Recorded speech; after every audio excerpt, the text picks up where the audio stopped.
What's up, guys? Today we're gonna go and do a toolbox tour and go over my most used tools. I don't know if y'all are a DeWalt or Milwaukee person, but let us know in the comments. As you can see here, Milwaukee, baby. Most used tools.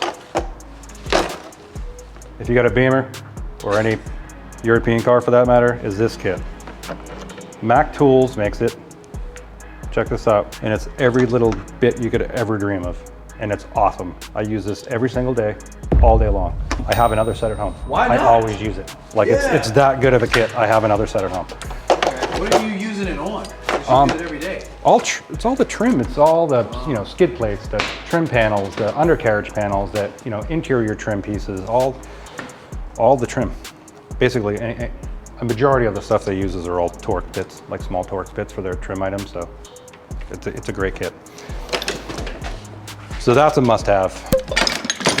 N20 timing chains, must-have the torque it. I don't think I could do it without this. I don't think I'm too weak. We use Ista. Ista's great. You can get a laptop on eBay for relatively inexpensive, and it's got all the same software that the factories use. The other tool that I really love, and being in the outside, not the dealership, the Autel is fantastic. It's so much faster than Ista.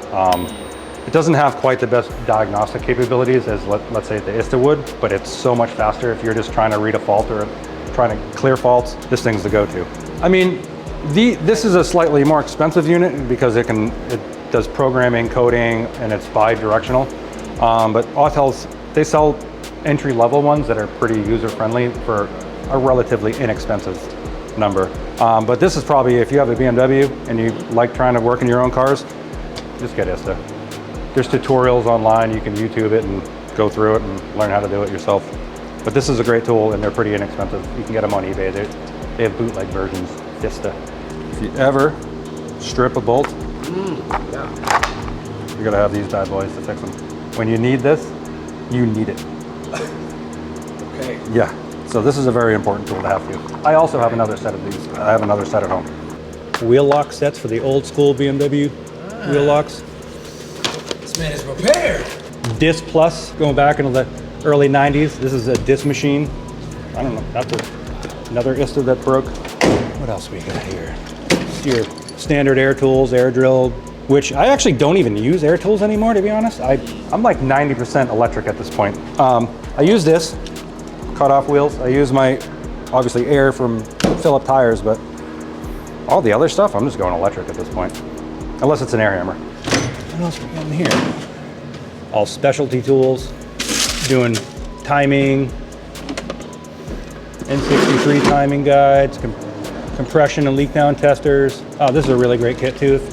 These are expensive fluke meters, but doing your electrical diagnosis, these things are clutch. You don't have to get a fluke. I mean, they have cheaper units that work just as good, but this is a needed item when you need it. Hammers, sledgehammers, ball joint separators, scrapers, picks, punches, chisels, a lot of wrenches. You get those wrenches, and this disaster. I need a bigger box. They look used. It looks like you use them. So. Yeah, you get your 1/2-inch drive, torque wrench, your 3/8. This is an old click style from when I do the wheels. You got your Mercedes tool.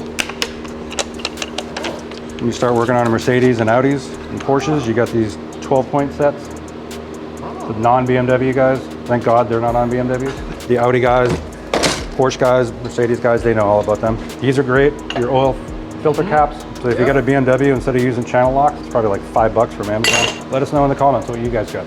All right, and we'll show you what we got going on with this bad boy right here. This is actually a pretty cool car. 2009, 328 with it's a convertible, and it's got a 6-speed manual.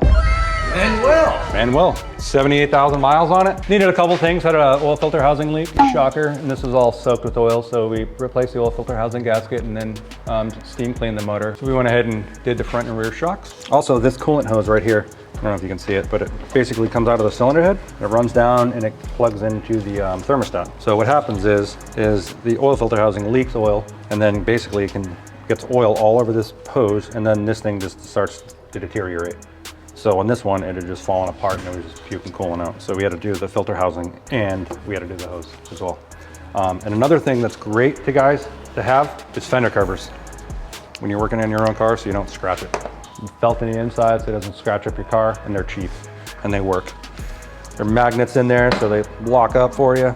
Now we're safe to work, and I ain't gonna scratch it. This whole time I just thought you were laying a microfiber over this bad boy. That's not what it is, dude. Magnets, Phil. Then you can take them home, throw them in the wash, and hopefully your old lady doesn't get pissed off. There you go. I was just about to say the wife don't be like you throwing the outside stuff in there, but hey, how is she gonna wash it?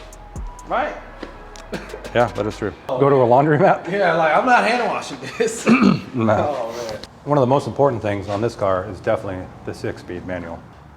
Yeah, this one had a bad radio too. The pixels were starting to come off, go out, so we got a new radio for it.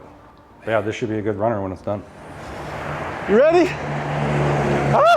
Let's make this quick, man. It's like 28 degrees out. Non-BMW inventory. Macans, I got 3. There's one right here, it's headed in for a recall right now, but I got 3 Macans. 2 of them are Macans, the other one's an S. E350. We've done a lot of W212 chassis, and it's good to see some of these back. In my opinion, these are better than a lot of 5 Series. Sorry, gonna piss off a lot of our followers, but this is a 2016 E350 with 57,000 miles, gray on cream, beautiful car. Let's run over here. I got my Je ne sais quoi, the Genesis GV80 on trade from the beach, from a mature couple. Gorgeous freaking car, a lot of value here. 2 Cayennes, 17 Platinum Edition, white on black, 2011, 124,000 mile consignment Cayenne, the most well-loaded Cayenne, base model Cayenne, not counting GTS, that we've sold by far. This guy has so many freaking options, it's insane, and it's 16 grand. What else? My Jeep, this guy is sold, going to Colorado. The Mercedes, the AMG, how can we forget? 500 horsepower, it's essentially a Hellcat drop top. You serious? Incredibly clean, incredibly quick. Rear wheel drive, automatic, 500 horsepower V8, scares me. Scary. It's not as violent or raw. A Dodge Viper with 500 horsepower, you probably want to take out a life insurance policy. You might hurt yourself. This guy though, a lot different. When it's warm and that exhaust revs out, more coming in, more E-classes, more Porsche product maybe? Stay tuned.